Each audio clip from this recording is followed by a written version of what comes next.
July 3rd, 1944. The 28th day in hell. Lieutenant Michael Riley had stopped counting the days. He counted breaths. Every gulp of the damp, swamp-stinking air was a small victory. He sat on the stone floor of the bell tower of an old French church, which had become his men's fortress, their prison, and most likely, their future mass grave. His body had turned into a collection of ailments. His perpetually wet feet ached with a dull, exhausting pain that Sergeant Miller called trench foot. The skin under his wet uniform itched and chafed, and hunger was no longer a sensation but a constant state, the background noise of his existence. He looked down at the flooded village of Graville-sur-Marécage, Grave on the Marsh. What an ironic, prophetic name. Instead of streets, there was black, stagnant water reflecting the gray, indifferent Normandy sky. The roofs of houses, the tops of flooded trees, and the shell of a burnt-out German half-track jutted out from the water like rotten teeth. Water was everywhere. It was their jailer, their enemy, their world. Riley gripped his rifle. The cold wood of the stock felt like the only real thing in this fluid, watery nightmare. In his deeply sunken eyes, a cold, focused fire burned. It was the fire of a man who had long crossed the line of despair and found himself on the other side, where only icy resolve remains. Down below, on the surface of the water, there was movement. Slowly, almost silently, a German patrol boat cut through the film of duckweed and debris. A flat-bottomed boat with an MG-42 machine gun on the bow and 3 soldiers in gray uniforms. They were slowly combing the flooded village, searching for signs of life, searching for his men, the remnants of his platoon, skeletons stretched over with skin who were still breathing and still fighting. Riley brought the rifle to his shoulder. The scope singled out the confident face of a German officer. Just one shot. He knew what would follow. The machine gun would come alive, strafing the water and stone. The others would open fire. His boys, hiding in the ruins, would answer. Another pointless firefight would begin, one that would cost them precious ammunition and perhaps another life. But there was nowhere to retreat. They were ghosts, trapped on this cursed island of stone and water, and all they could do was snarl back until they drew their last breath. How had it come to this? How had elite paratroopers, the pride of the American Army, trained to jump from the skies and crush the enemy on the ground, turned into water rats living in a half-flooded church? How had 30 days of hell changed them forever? To understand how the platoon turned into a pack of cornered animals, we have to go back 28 days, to the night their world collapsed, the night of June 6th, 1944. June 5th, England. The air trembled with the drone of hundreds of aircraft engines. It was thick, saturated with the smells of aviation fuel, freshly cut grass, and something else, intangible, the smell of collective tension, adrenaline, and hope. The airfield was a scene of organized chaos. Soldiers of the 101st Airborne Division, the Screaming Eagles, were preparing for the jump that was meant to change the course of the war. Among them was the 2nd Platoon of Fox Company. Their faces, painted in black and green stripes, looked like the masks of ancient warriors heading into a ritual battle. But beneath the paint were the faces of mere boys. Lieutenant Michael Riley, a 22-year-old former history student, was checking his men's gear one last time.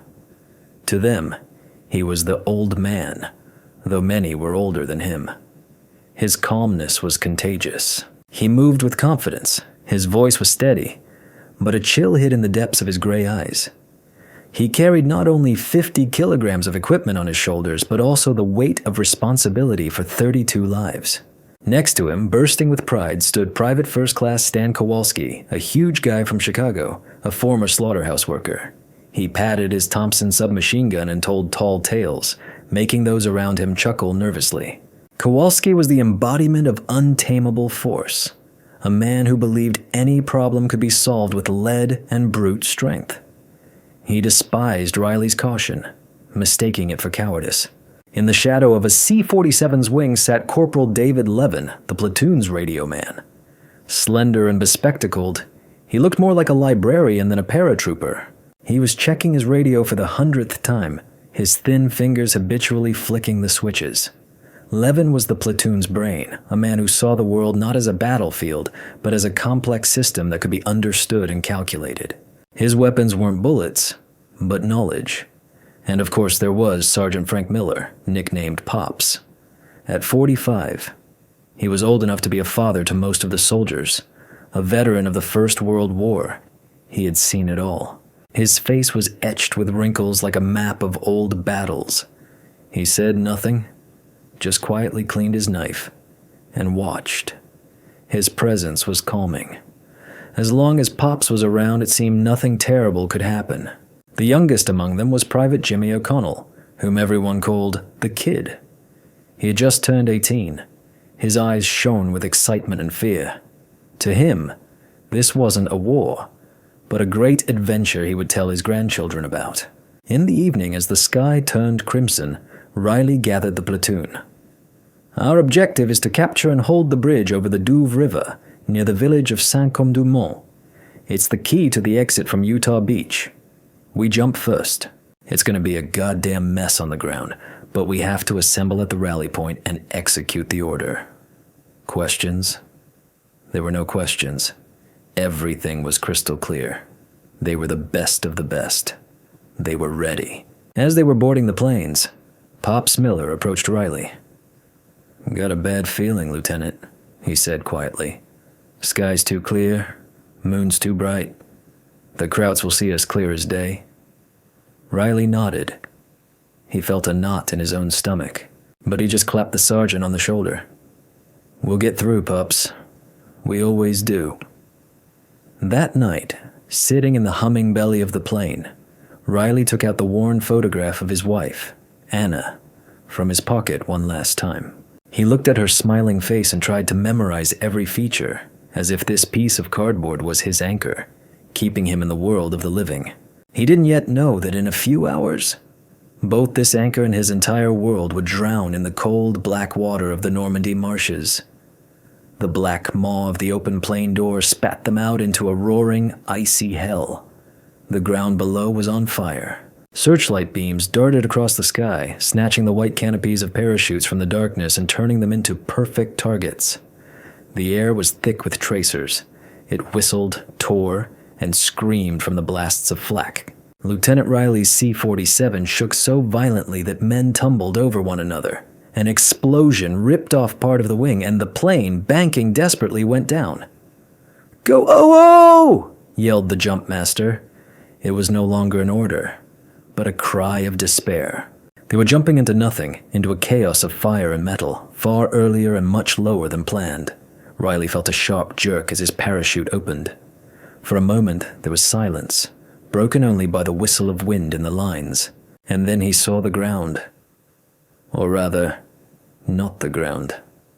Below, in the light of fires and explosions, gleamed an endless black expanse of water.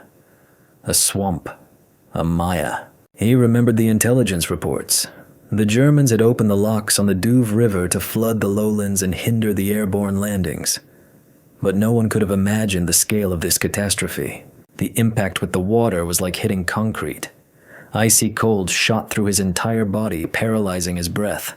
50 kilograms of equipment pulled him down like a stone. The parachute canopy, soaked, became a death trap, enveloping him, suffocating him. Panic, cold and clammy, seized him by the throat. He thrashed in the water, desperately trying to free himself from the lines, but his fingers, numb with cold, wouldn't obey. His lungs burned. Circles swam before his eyes.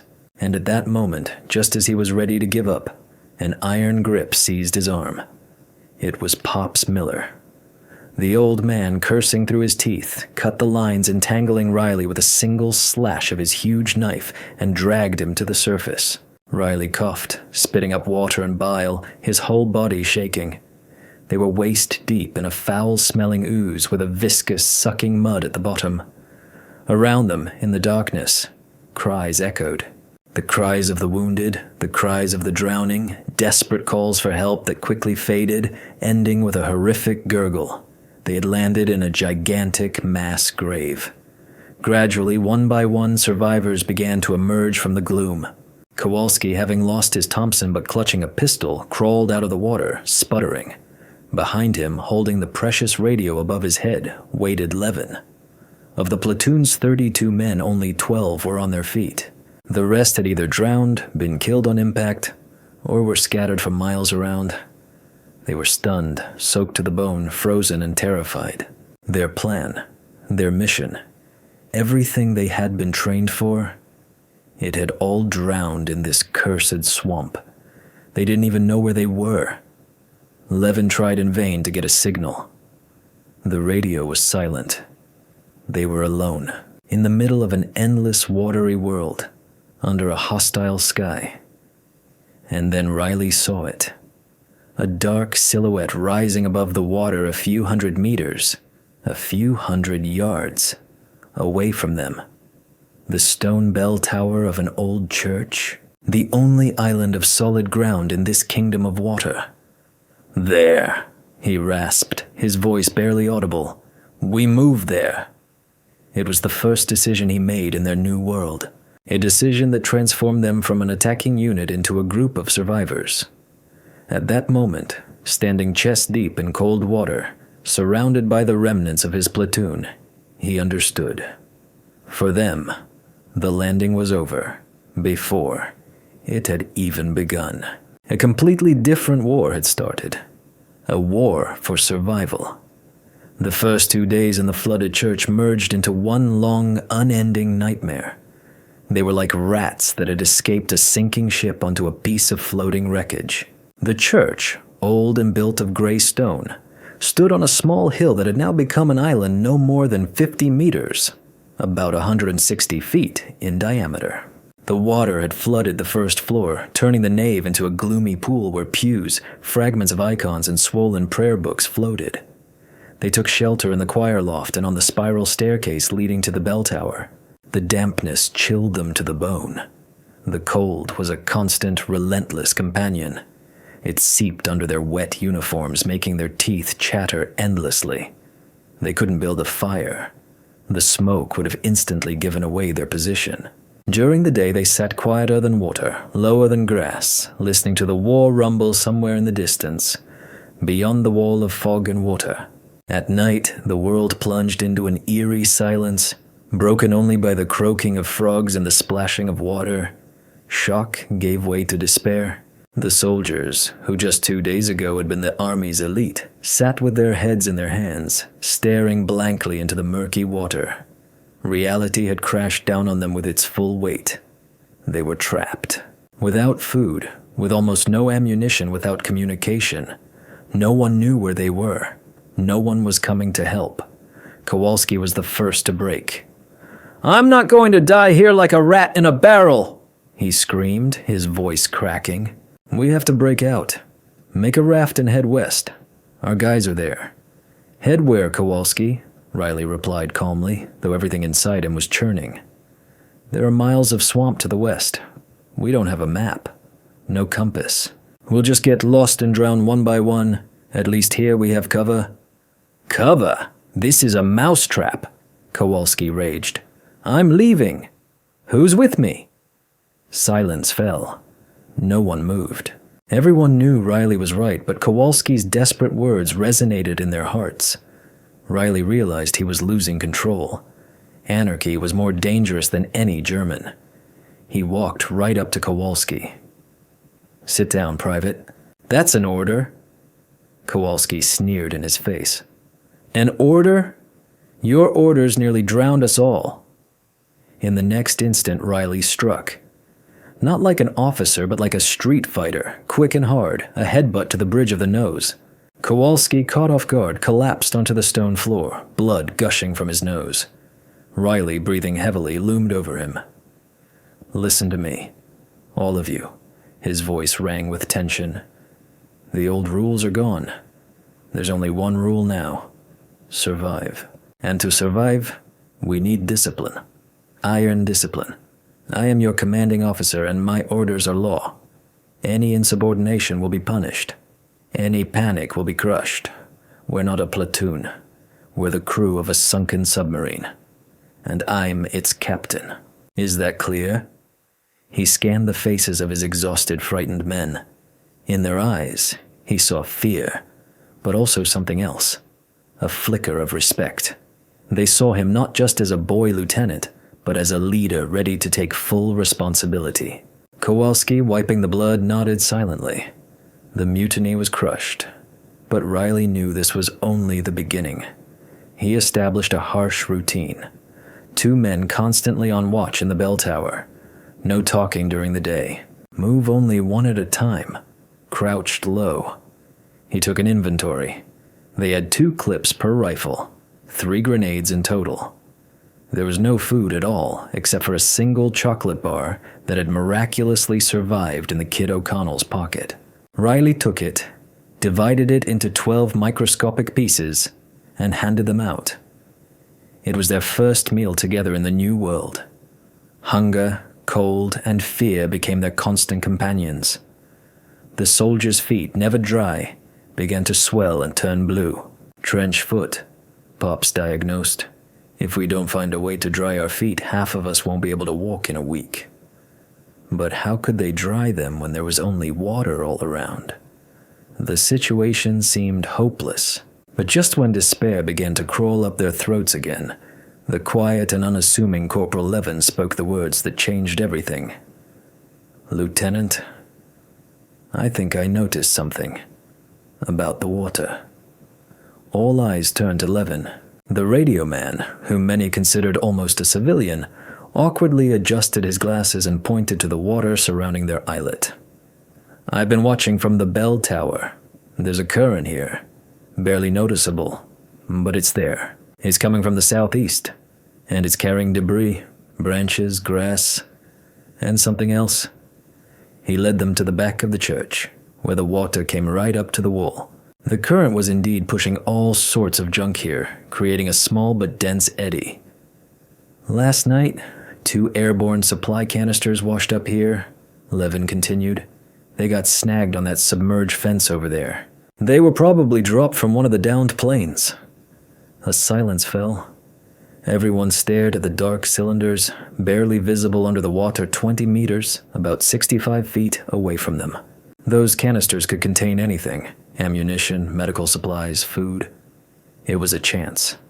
A ghostly, dangerous chance. But a chance, nonetheless. "We'll never reach them," grumbled Kowalski, who had recovered from the blow. "The Krauts patrol the swamp. They'll spot us." "At night," Riley said, his eyes lighting up. "They won't see us in the water at night. We need 1 man. The best swimmer." Everyone looked at the Kid O'Connell. Before the war, he had been a lifeguard on a beach in California. Jimmy turned pale, but he nodded. "I can do it, sir." The idea was insane. To swim in freezing water, teeming with who knows what, in complete darkness, risking being impaled on a snag or spotted by a German patrol. But it was action. It was better than sitting around and rotting alive. That night, when the moon hid behind the clouds, O'Connell, stripped to his underwear and tied with a rope made of parachute lines, slipped silently into the black water. The others watched from the shore, holding their breath. Every minute felt like an eternity. The water was like liquid ice. Jimmy's body cramped almost immediately, but he pushed through the pain, slowly, inch by inch, swimming towards his goal. He reached the canisters. They were heavy and firmly snagged. He dived again and again, trying to free them until his lungs refused to work. At one point he thought he heard the rumble of an engine. A patrol. He froze, pressing himself against the cold metal of the canister, praying to every god he knew. The boat passed 50 meters, about 165 feet from him, its searchlight beam sweeping across the water, miraculously missing him. Finally, one of the canisters gave way. Slowly fighting the current, he dragged it towards the church. When they pulled him ashore, he was blue with cold and couldn't speak, but victory shone in his eyes. With trembling hands, they opened the canister. Inside, in waterproof packaging, were blocks of concentrated soup, hardtack, several cans of beef stew, plasma packs, and most importantly, ammunition. Lots of ammunition. It was a treasure. They looked at the food as if it were the Holy Grail. That night, they ate for the first time in 3 days. It was the most delicious food of their lives. The cold stew, which they ate with their bayonets, seemed like the food of the gods. This small victory changed everything. It gave them back their hope. They realized they weren't doomed. They could fight back. And their unexpected weapon became the very thing that had nearly killed them, the water itself. It brought them not only death, but life. They just had to learn to understand it. Levin, the quiet radio man, turned out to be their savior. His powers of observation, his ability to see a system in the chaos, had given them the key to survival. From that day on, they checked their net every day, fishing out everything that could be useful from the water. But they didn't yet know that their activity had not gone unnoticed. In the flooded trees and on the roofs of distant houses, observers with binoculars were already watching, and they were very hungry. Inspired by their first success, they began to build their civilization in the midst of the watery chaos. The church island transformed into a true fortress, a microscopic state with its own laws and order. Lieutenant Riley proved to be not just a commander, but a brilliant crisis manager. He intuitively understood that to survive, they needed not only bread, but also order, a ritual that would prevent the men from descending into an animalistic state. He established a strict daily routine: reveille at dawn, morning inspection. Pops Miller examined everyone's feet. Any blister, any redness was treated immediately. They learned to dry their socks and foot wraps on their own bodies, tucking them under their armpits. Breakfast: 1 hardtack biscuit and a sip of cold soup from a block. Then, work. They divided the duties. Kowalski, with his immense physical strength, was responsible for strengthening their positions. With the help of other soldiers, he barricaded the church's ground floor windows with heavy oak pews, creating impregnable firing slits. Levin became their Minister of Supply and Intelligence. From the bell tower, using captured German binoculars, he watched the surrounding area for hours.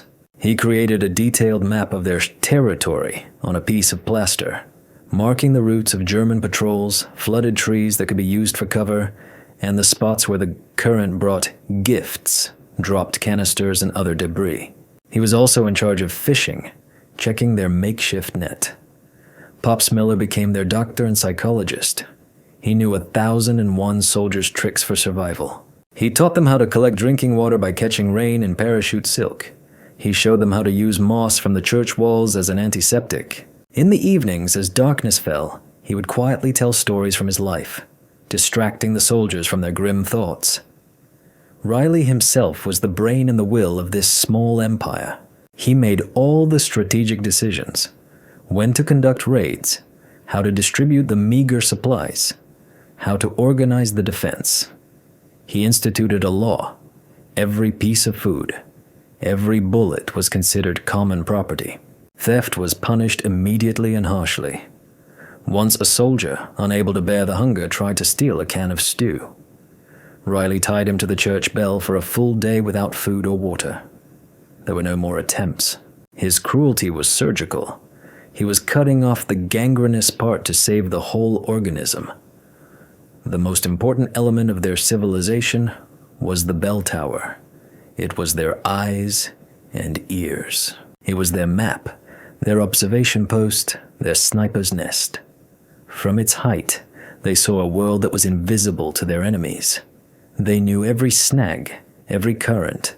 They became the masters of this swamp, its ghosts. Their life fell into a harsh but predictable rhythm. They even learned to find small joys. One of the soldiers found a harmonica in the ruins and would sometimes play quiet, sad melodies in the evening. These sounds, floating over the black water, were like a prayer. They repelled the first attack. A German patrol, having noticed movement in the church, decided to get a closer look. They waited. They let the boat get almost point blank, and then opened fire from all sides. The effect was stunning.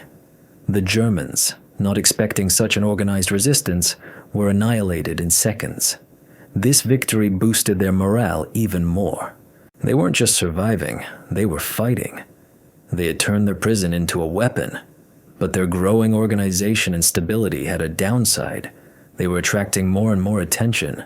The Germans realized that the flooded church was occupied not by a handful of demoralized survivors, but by a well-organized and dangerous group. And somewhere in a German headquarters, a plan was already being formed on how to smoke these ghosts out of their watery lair. And within their little empire, in the soul of one of its inhabitants, a rebellion was brewing, born not so much of fear as of envy and wounded pride. The world they had built rested on two pillars, Riley's iron discipline and Levin's cold reason. But there was one man who was not at ease in this world. Stan Kowalski, broken in the first few days, could never accept his new role. Accustomed to being first, the strongest, he found himself in a secondary role, taking orders from the nerd Levin and the student Riley. His ego suffered. He saw their caution as cowardice. He craved action, simple and straightforward, like a punch. The seeds of rebellion were sown when the supplies from the canisters began to run out. Hunger once again became their main enemy. They caught a few fish with their makeshift net, but it wasn't enough. Tension was rising, and then Kowalski began to speak again. "We can't just sit here and wait for the river to bring us another handout," he would say in the corners when Riley couldn't hear. 3 kilometers, about 2 miles. From here to the east, there's another village on higher ground. I saw it through the binoculars.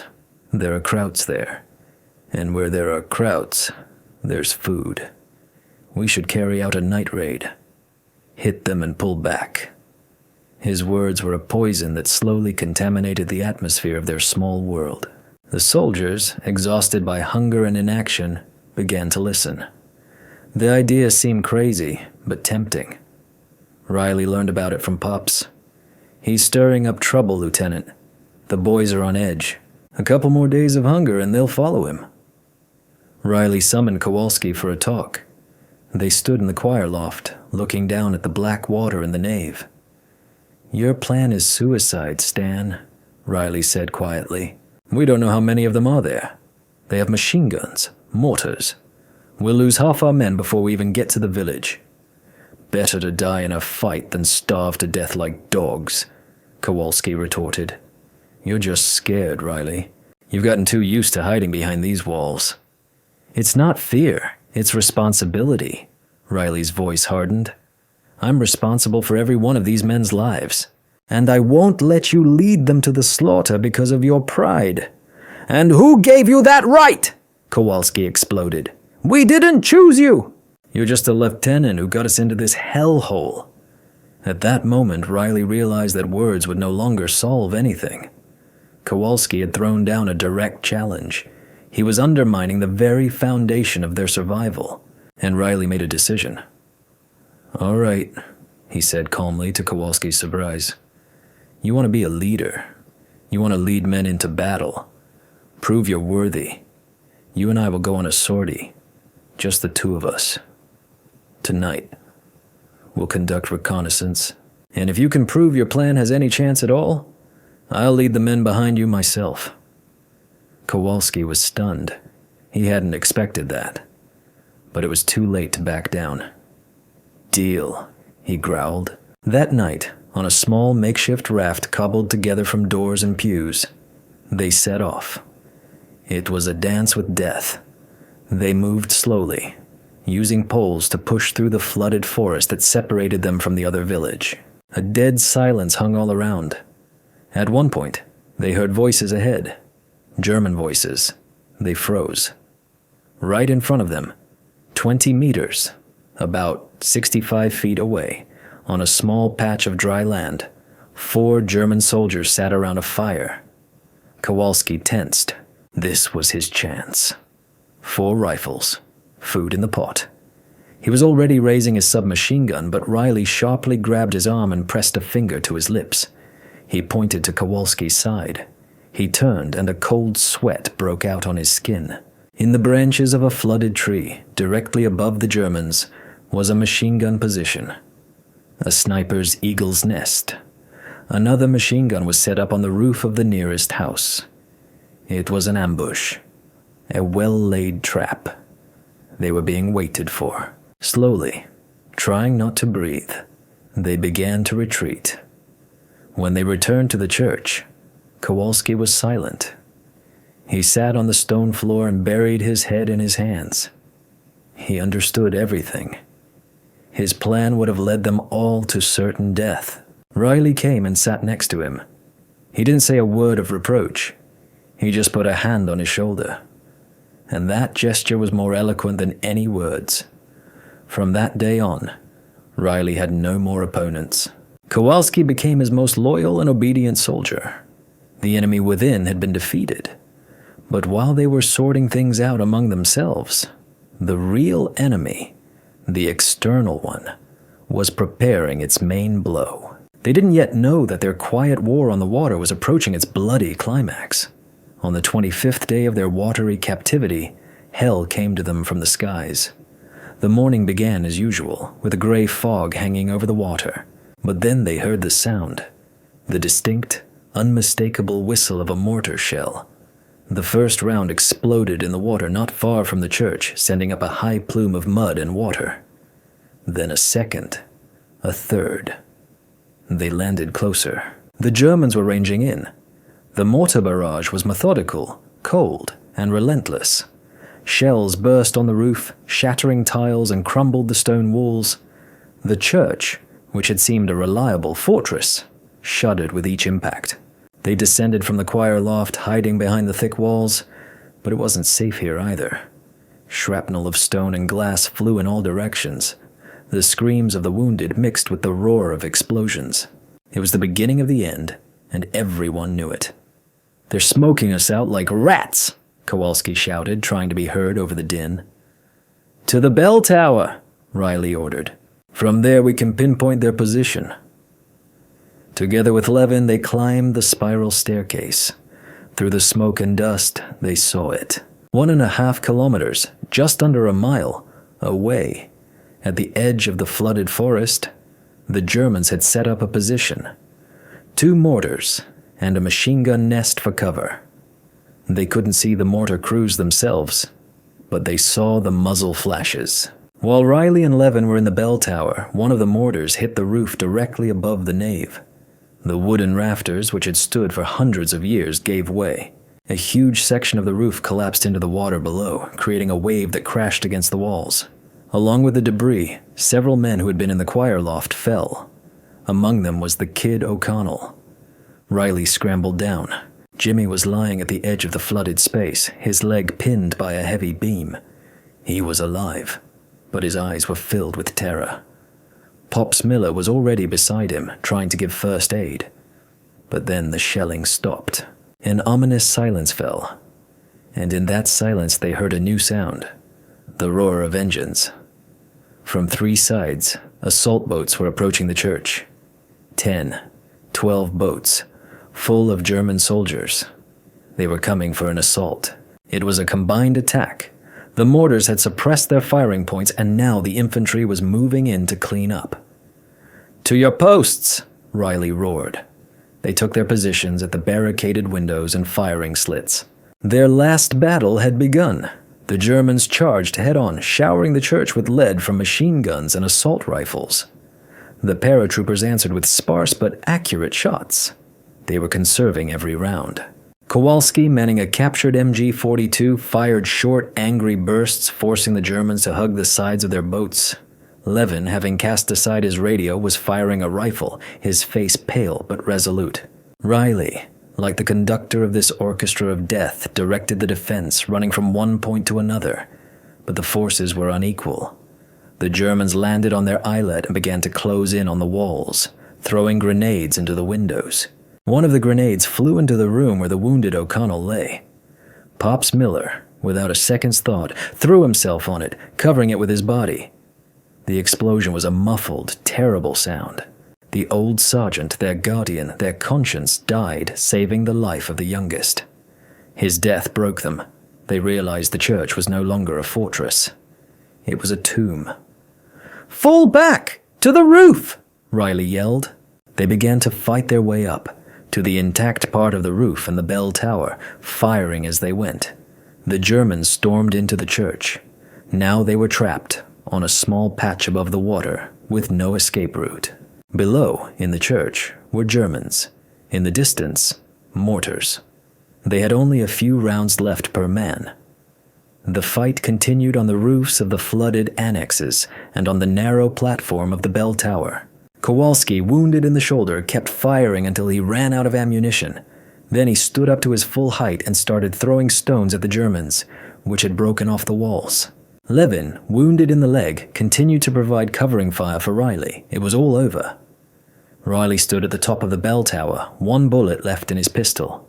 He saw a German officer below raising his submachine gun, aiming at him. He looked at the wounded Levin, at the dead Kowalski. He remembered Pops's face. He raised the pistol to his temple. But at that very moment when all seemed lost, he heard a new sound.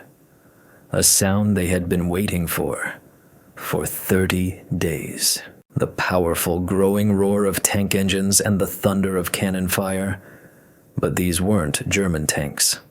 The sound was coming from the west. It grew louder, clearer, and it was the most beautiful sound Riley had ever heard. The German officer aiming at him hesitantly lowered his weapon and looked in the direction of the roar. The soldiers below stopped firing, a sense of panic creeping into their movements. They were caught between a rock and a hard place. From behind the flooded forest, breaking trees and churning up waves, the first Shermans appeared. Infantry followed them. These were the main Allied forces. They had broken through the defenses and reached the marshes. The Germans, realizing they were trapped, scrambled for their boats. A panicked retreat began. The American tanks opened fire. Their shells tore the flat-bottom boats to splinters, turning the retreat into a bloodbath. Riley lowered his pistol. He felt no joy, no relief, only a vast, all-consuming emptiness. He watched as his saviors destroyed his tormentors, and he felt nothing. For him, the war was over. An hour later, it was finished. American soldiers in inflatable boats reached the church. What they saw shocked them. Instead of heroic paratroopers, they found a handful of ragged, utterly exhausted men who looked more like ghosts. Of the entire platoon, only 4 remained. Lieutenant Riley, Corporal Levin, critically wounded, Private O'Connell, with a shattered leg, and 1 other soldier. The rest were dead. Their rescue turned into a new kind of hell. They were sent to a field hospital where doctors struggled to bring them back to life. Their story of a 30-day defense in a flooded church was met with disbelief. No one could believe they had survived in such conditions. Interrogations began. A clean-shaven staff officer listened to Riley's rambling account with a cynical smirk. 30 days, Lieutenant? He asked. Are you sure you're not exaggerating? Perhaps you were just hiding while the others were fighting? At that moment, Riley realized that their most terrifying ordeal was still ahead. They had survived hell, but returning from it proved to be much harder. Their story was too incredible, too inconvenient. It didn't fit into the triumphant reports of a victorious advance. They were a living reproach, a reminder of the chaos and confusion of the first days of the landings. The investigation dragged on. It was as if their feat had never happened. They were not decorated. They were not called heroes. They were simply written off.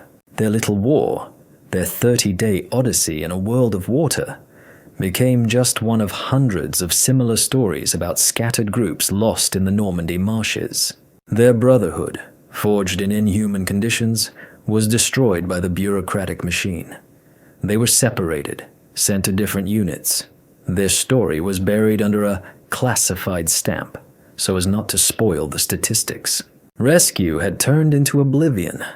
The fates of the survivors varied, but the mark of those 30 days in the flooded church remained on them forever. Lieutenant Michael Riley, after a long treatment for exhaustion and a nervous breakdown, was honorably discharged. He was promoted to captain, not for the Battle of Graville-sur-Marécage, but for time in service, and was assigned to a desk job in the rear. He tried to get justice, writing reports, demanding recognition for his men's feat. But his reports were lost in the archives, and he himself was looked upon as a madman. He returned home to his wife, Anna, but he was a different person. He hardly spoke.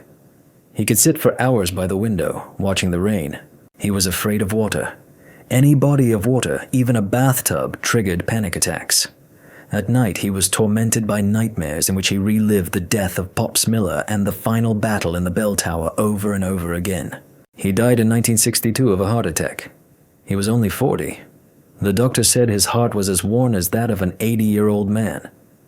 Corporal David Levin survived but lost a leg. After the war, he returned to New York and worked in a library. He never spoke to anyone about the war. He surrounded himself with books, as if trying to build a new wall to protect him from his memories. Among his belongings after his death, a yellowed sheet of paper was found, on which was drawn a map of the flooded village of Graville-sur-Marécage. It was his only war trophy. Private Jimmy O'Connell, the Kid, was disabled for life.